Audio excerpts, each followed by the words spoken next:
Avant que le monde ne devienne bruyant et que les rêves n'apprennent à se briser en silence, vivait un homme nommé Élias. Élias n'était pas malchanceux. Élias n'était pas faible, mais tout ce qu'il aimait disparaissait. Chaque fois qu'il construisait quelque chose d'important, tout s'effondrait. Chaque fois qu'il faisait confiance, on partait sans explication. Chaque fois qu'il espérait, la vie répondait par le silence. Les autres appelaient ça le mauvais moment, mais Élias appelait ça autrement, l'échec. La nuit, seul avec ses pensées, il murmurait toujours la même question. Pourquoi rien ne reste, même quand j'essaie de tout faire correctement?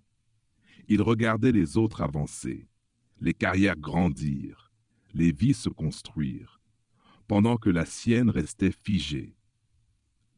Un soir, fatigué de chercher des réponses, Élias marcha jusqu'à un endroit oublié, une vieille tour d'horloge abandonnée. Elle s'était arrêtée depuis des années, comme lui. À l'intérieur, la poussière flottait comme des souvenirs. Les ombres semblaient attendre. Au centre, une horloge brisée, figée à la même heure pour toujours. Élias sourit tristement. Voilà ce que je suis devenu. Puis une voix calme s'éleva derrière lui. Sais-tu pourquoi les horloges s'arrêtent? Il se retourna. Une silhouette de lumière se tenait là, paisible.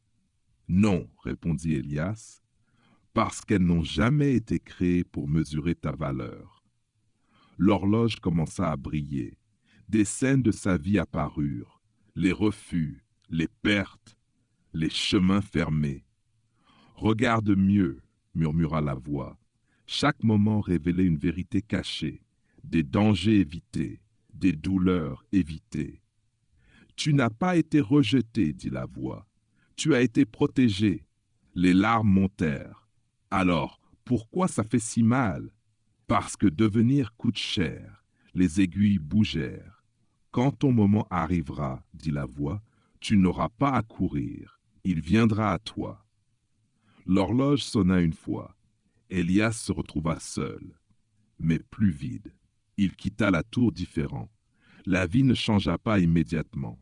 Mais lui, oui, il arrêta de se comparer, arrêta de forcer, arrêta de douter du temps. Et lentement, la vie répondit, parce qu'Élias était enfin prêt. Si tu te sens invisible aujourd'hui, souviens-toi, les racines les plus profondes portent les plus grandes lumières.